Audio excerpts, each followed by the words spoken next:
Good morning, Tigers. To start off today, I'd like to acknowledge that we are on Treaty 6 territory, a traditional meeting ground, gathering place, and traveling route to the Cree, Saulteaux, Blackfoot, Métis, Dene, and Nakota Sioux. We acknowledge all the many First Nations, Métis, and Inuit whose footsteps have marked these lands for centuries. We are grateful for the traditional knowledge keepers and elders who are still with us today and those who have gone before us. Welcome to the 24th week of the school year. Here's your riddle for the week. What belongs to you, but other people use it more than you?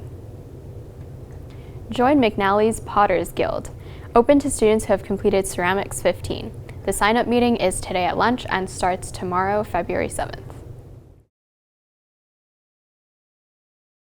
For sports this week on Monday, there's an indoor soccer game versus Alexander Touche at East Soccer Center Field 6 at 4:45. For basketball, also on Monday, there is a senior girls game versus Louis St. Leonard at Louis St. Leonard at 5, and a senior boys game versus Ardrossan at Ardrossan at 5:30 on Tuesday.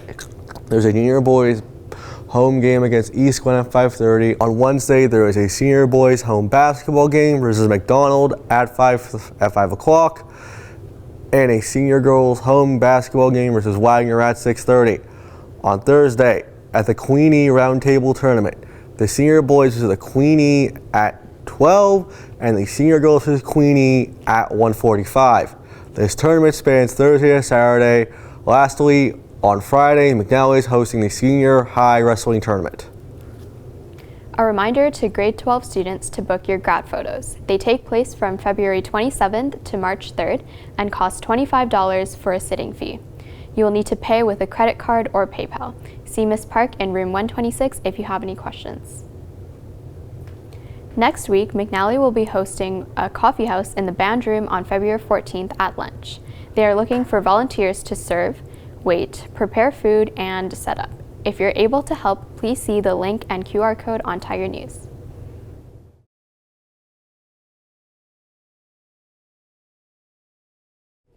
This week for our faculty feature, we have Ms. Schultz. Why don't you start by telling us a bit about yourself? I teach English here at McNally. I've been here for a year now.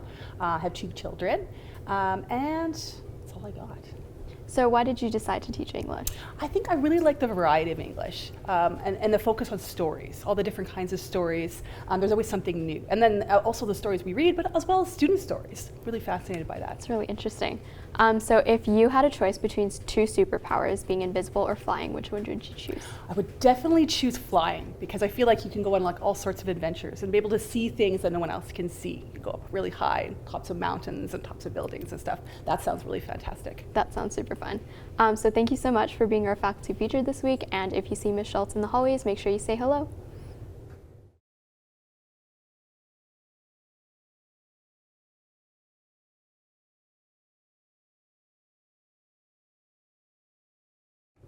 And that's all for the news this week. The answer to the riddle is your name. See you next week.